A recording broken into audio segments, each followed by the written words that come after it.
Hello అందరికీ. మా అమ్మమ్మ అండి చనిపోయింది. మేము అసలు ముందు రోజు వరకు కూడా చాలా సంతోషంగా ఉన్నామండి. చాలా బాగా ఆడుకున్నాము, నవ్వుకున్నాము. నేనంటే చాలా ఇష్టం అండి మా అమ్మమ్మకు. కానీ ఎప్పుడు అనేది నీది మీ అక్కది పెళ్ళి చూడాలా అని ఏమో అండి సడన్గా చనిపోయిందండి. నాకైతే చాలా షాక్ ఇచ్చింది. నాతో ఒక మాట కూడా చెప్పలేదు నేను చనిపోతానని. కానీ ఆవిడకైతే నేను బాగా నా కారులో ఎక్కించుకొని బాగా తిప్పి బాగా హ్యాపీగా చూసుకున్నానండి. కాకపోతే నేను దీన్ని అయితే అసలు తీసుకోలేకపోతున్నాను. ఆవిడ చనిపోయింది మాత్రము.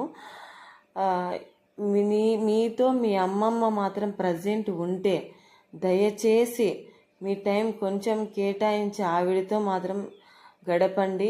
ఎందుకంటే ఆవిడ ఒకరోజు దూరం అయినప్పుడు మీరు ఆవిడతో ఏమేమి క్షణాలు గడిపారు అనేది మాత్రం మీ క్వశ్చన్ మార్క్ అనేది ఉండకూడదు. అంటే ఇప్పుడు స్టార్ట్ చేయండి మీ అమ్మమ్మతో సరదాగా గడపడం. తర్వాత నన్ను ఏ రోజే కానీ ఒక కొట్టడం కానీ ఒక మాట అనడం కానీ చేసిండేదండి. మా అమ్మ కంటే కూడా ఎక్కువ అండి మా అమ్మమ్మ. ముసలులను ఎవరినైనా కానీ బాగా చూసుకోండి. వాళ్ళు ఎలా అంటే చిన్న పిల్లల మనస్తత్వం అండి. వాళ్ళు చాలా చిన్న పిల్లల మనస్తత్వం. ఒక చిన్న మాట అన్నా మనం ఏదో బిజీ వర్క్స్లో అయిపోయి అని గసురుకున్నా సరే వాళ్ళు చాలా బాధపడతారండి. దయచేసి కసురుకోవద్దండి. సాధ్యమైనంత వరకు వాళ్ళని బాగా చూసుకోండి. వాళ్ళకి ఏం కావాలో ఇవ్వండి, వాళ్ళని తిప్పండి, వాళ్ళతో హ్యాపీగా ఉండండి.